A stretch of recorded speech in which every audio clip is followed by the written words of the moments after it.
Hello everybody, welcome back. This is EonShiKeno. We've got game number 2 on Terminus SE between LiquidJinro, our blue Terran player here over on the left side of the map, and his opponent, and the winner of last game, Evil Genius's EGIdrA. Now EGIdrA had a lot of Mutalisks last game.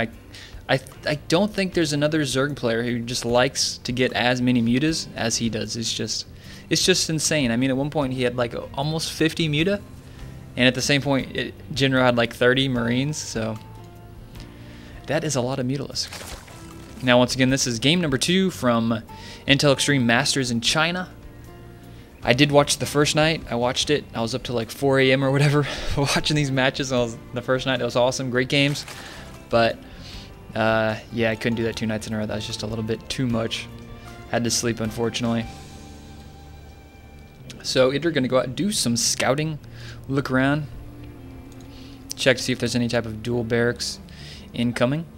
Luckily for him, he's heading to the right direction. He's sending his overlord to the right, drone to the left. Divide and conquer. He's gonna be able to check out Jinro's base, and is Jinro gonna be able to wall this off before he gets in? It looks like no. He's probably just gonna scout that SCV. And yep, EGIdRA's gonna get in there, and he's gonna be able to see if he's gonna go for 1 gas or no gas, and it's gonna be 1 gas. So looks like we're going to see the same build out of Jinro this game. We may see EGIdRA even steal that gas, but then again, probably not. I don't think EGIdRA ever steals gas. Players kind of, there's players who steal gas, and there's players who don't steal gas, and it's just that simple. EGIdRA throwing down his hatch first. Yep, hatch first. And sending that drone back to base. That's why EGIdRA doesn't gas steal, because he wants to go back and do some more mining. EGIdRA loves his macro. Jinro scouting his opponent out, sees his spawning pool, shift commands, shift clicks up some rally points for that SCV. Gas being extracted, or the extractor being built by EGIdRA. Not much going on in this early game. Last game, I don't know that about Jinro's play. I like the Hellions, but I don't know. I think dividing them up was probably a bad idea. Yeah, I think dividing them up was a bad idea. If I think he would have just taken 8 of those Hellions. Actually, we have a little bit of action going on here. 1 Marine trying to take out the entire Zerg army on his own. EGIdRA's gonna have none of that. He's gonna attack send some drones out, and a bunker gonna go up here. But it looks like it's gonna be taken out. That SCV is gonna get killed. There it goes. That bunker's not gonna finish. These Marines won't be able to do anything. They'll probably be sent home packing. But yeah, I want to talk about Jinro's play. I don't think that was a smart idea, like splitting up his Hellions like that. He ran past some spine crawlers. Sure, he got like 6 or 7 kills at the expansion, but if he would have had 8 Hellions plus like 8 Marines whenever he did that attack and elevated them in with his main, what did EGIdRA actually have to defend that? He only had like 3 Queens and like 10 Zerglings, and maybe a little more than that, but not too many Zerglings. And I think Jinro could have denied mining at his main for an extremely long period of time, if not killed something. So I think in that situation, dividing up his units was actually a bad idea, because either side, he really didn't, you know, have enough to completely crush anything. And, you know, leaving those Marines at home, I guess you're playing safe, but I mean, at the risk in that situation may have been better just to go for it, send the Marines out there with that medevac. I mean, you can always put the Marines in the medevac, get a complete wall off at your main, and you'll just be they'll just be, you know, 10-15 seconds where you don't have any units at your base. But that's kind of the risk you have to go for if you want to do some strategy like that. I think it would have paid off that time. But Blue Flame Hellions coming out. I think we're going to see the exact same play from Jinro this game. You can easily take out these destructible rocks. Well, actually not easily with Hellions. It kind of takes a little while, but sneaking past that. Oh no, he's going to kill some drones, maybe at least damage them up a little bit. Zerglings are outspeed, is close to being finished. He does not want to go to the right there. He's going to get trapped in there, but those Zerglings, nice control there by EGIdRA, trapping them in there, using that Queen to kind of get in their faces, deal a lot of damage. He's going to go do another inject. Back over here in Jinro land, getting another orbital, dropping some mules.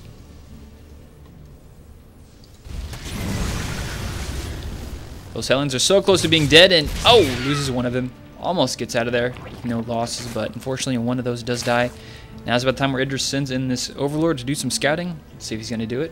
Maybe not. Maybe he's so confident that he knows what EGIdRA... Maybe he's so confident that he knows what Jinro is going to do this game, just based on what he did last game, that he's just going to assume he's doing the same thing and not sacrifice an Overlord. I don't know. We'll send it. Oh, actually, he's sending an Overlord here to the expansion. I don't know whether he was trying to look for gas there or what he was trying to sneak in. Maybe just divert some attention, sneak some Zerglings in, but that wall is up. And he did not get any valuable information there. He saw there was no gas taken quickly, so I don't know. If I was playing this game as EGIdrA and I saw, you know, the Marine Hellion opening with Blue Flame, actually a tank coming out, so we're having a little bit of divergence already. And he's getting combat shield first as opposed to stim. Last game we saw Jinro get that stim first, but this game going for maybe just a Marine tank play with siege and some just upgraded Marines. Just a lot of Marines coming out. A little bit different play than last game. So he's going to come back in here with some more Hellions. There is a Spinecrawler backed up just a little bit. He's going to be able to walk him in the main there. Oh, we could have gotten there, but there are quite a few Zerglings, so I don't know how well that would have went. Gonna try and sneak around here to the right. He has to watch out for that. Spinecrawler, nope, he's gonna get out of there. Kills one drone. Let's check the old drone count.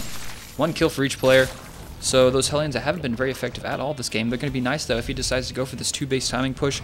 Having like 3 or 4 Hellions with Blue Flame is gonna be very nice dealing with Zergling. EGIdrA's Spire is on the way up. I was about ready to say Spore Crawler, but no, Spire is on the way up. Veiling Nest going up. 3rd base also going up there for EGIdrA. Jinro with a little bit of a supply lead, 70 versus 67, but EGIdrA with a very large worker count, 51 versus 36.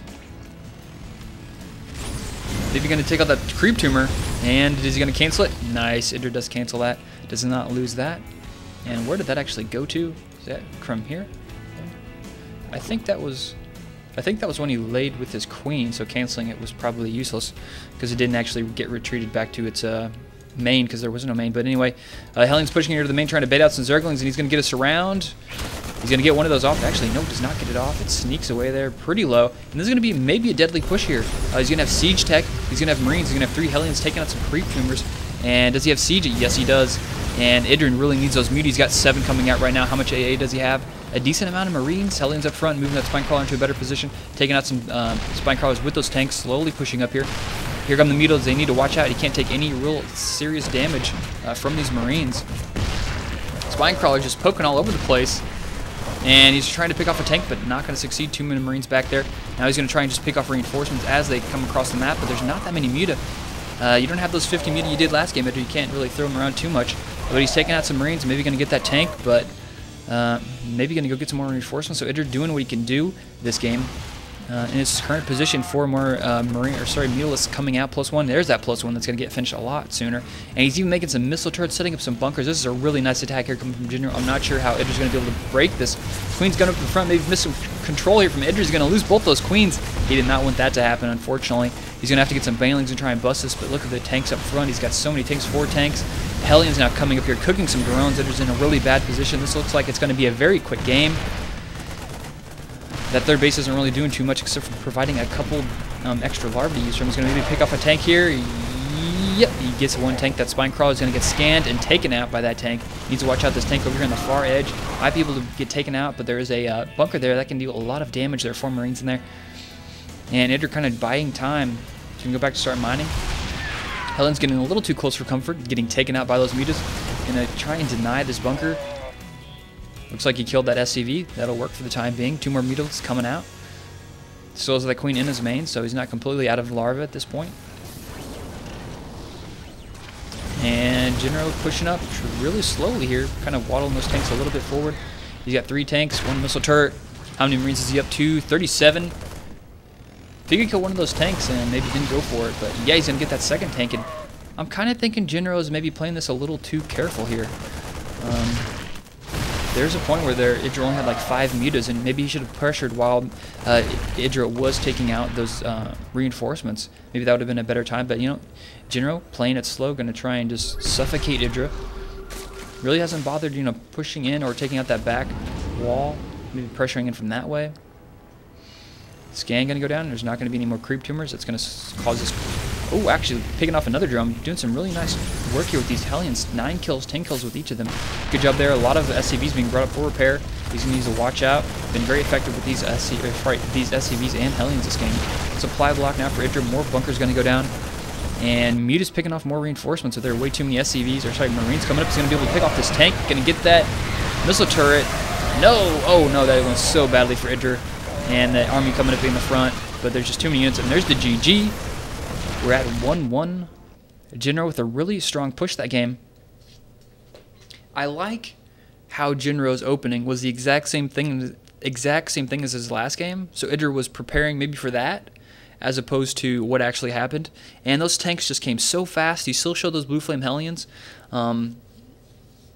So I was even thinking, I'm like, okay, Jinro is gonna do the exact same thing.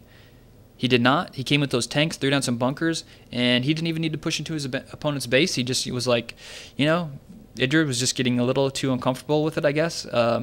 Just eventually tried to break it, and that last fight was really one-sided. Jinro taking that out pretty easily.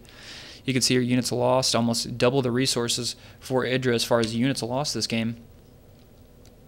So a good job there from Jinro. So we're going to be tied. Moving on into game number 3, coming up next.